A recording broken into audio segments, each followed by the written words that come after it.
Napakarami ng testigo, yung iba hindi na natin pinasalita, pero kahapon at yung day before that, talagang nangongolekta na tayo ng affidavit, ng mga coupon, ng iba't ibang forms na pinapakita nila bilang ebidensya ng mga pangyayari.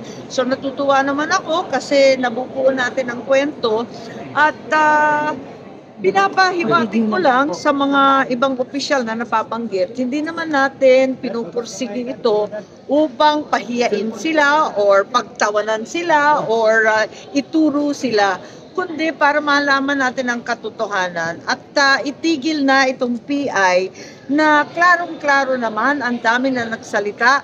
Yung mismong author ng Santiago ruling, si Chief Justice Davide, ang mismong author ng rulings na sumunod ni Raul Lambino, nagsalita na si Justice Carpio, nagsalita na rin si Justice Ascuna. Ang dami-dami na pong nagsalita ang ating Commissioner ng Konstitusyon, Rene Sarmiento, pagkarami-rami ng legal luminaries na nagsasaad hindi pwede magkaroon ng PI pagkat hanggang ngayon wala tayong batas na nagtatakda ng maayos na proseso para ito. Kaya hindi naman kami tutol sa tsa-tsa tulad ng sinasabi ng iba, tutol sa pagbabago ng economic provisions, tutol sa PI. Pero gawin natin sa maayos na pamamaraan.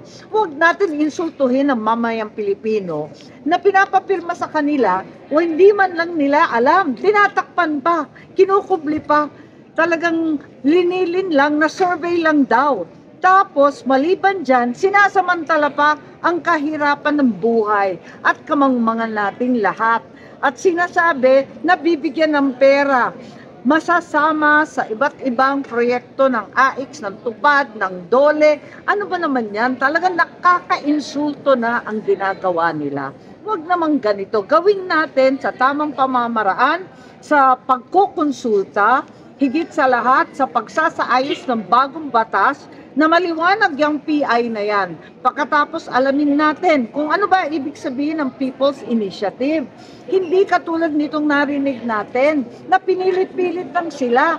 Tapos pinepeke pa daw yung pirma, 3 beses papapirmahin. Huwag namang ganyan. Talaga namang ginagawa ninyong tanga ang Pilipino. So what will be your next?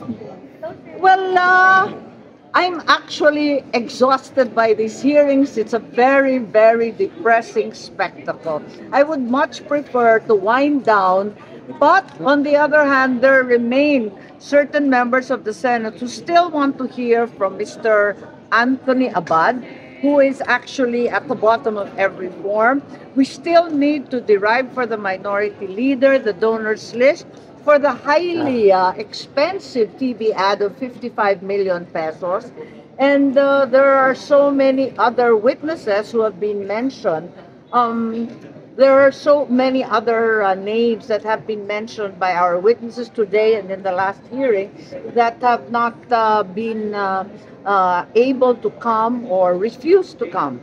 So my preference, like I said, was to put an end to this PI and let us do this properly without demeaning and degrading our people.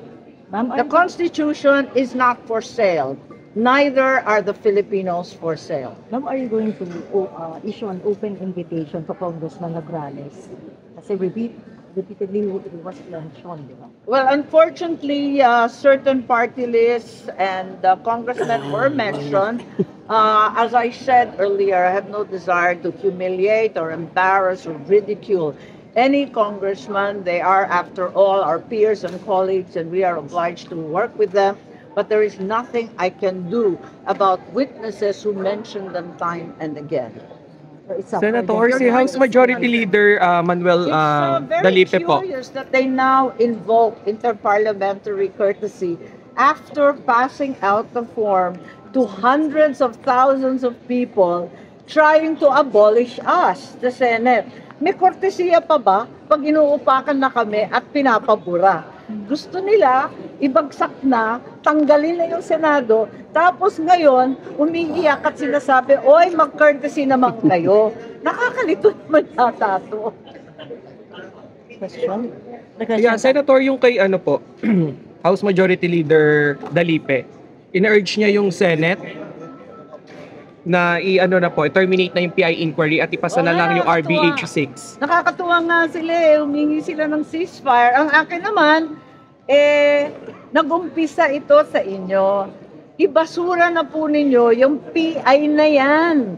Talagang ibasura na ng todo-todo, hindi lang isuspinde yung pagtatanggap ng COMELEC, kundi ibasura. Kasi alam naman natin, tuloy-tuloy pa rin daw yung ibang signature. At yung COMELEC, huminto nga. Pero nung tinanong yung COMELEC, pwede pa rin daw gamitin. Buhay pa yung mga pirma na naipon sa pamamagitan ng pagsusuhol. Nako, patayin na natin itong PI na ganito. Umpisahan natin ng maayos. Yun nga, yung Resolution 6, balikan natin yan, aralin natin to, magpasa tayo ng maayos na batas na nagtatakda ng pamamaraan na maayos. Na hindi ganito, bawal ang suhol. Talagang hindi for sale ang kaluluwa at budhi ng Pilipino. Ma'am, clarify ko lang hindi ito yung last na hearing or until hindi sila Well, naghihintay po kami kay Attorney Anthony Abad, among others, who is very, very important. He seems to be pivotal in this effort. Kasi nga yung pangalan niya nasa bawat form Kaya pinipilit natin na sana makausap natin. Nag-email naman siya na ang sagot nasa abroad. So inaabangan natin, baka sakali, pagbalik niya, makausap natin ng maayos at malaman natin kung ano yung nangyayari. Pero in the meantime, kung sila ay humihingi ng ceasefire, ako naman ay humihingi na ibasura na nila ito. Sabi nga nung isang kapitan kanina, si Kapitan Estorpe, tigilan na natin to, sayang ang pera, sayang ang panahon. May mga tunay na problema ang Pilipino. Ang mahal-mahal ng bilihin. Dito sa Davao, baha-baha, hindi makapunta yung mga taga-tagum, ang mga taga-oriental, occidental, walang makatawid. Labis-labis ang kalamidad. Apakamahal ng gasolina at pagkain. Bakit tayo nakatutok dito sa ganitong klaseng hearing na napakarami nating problema?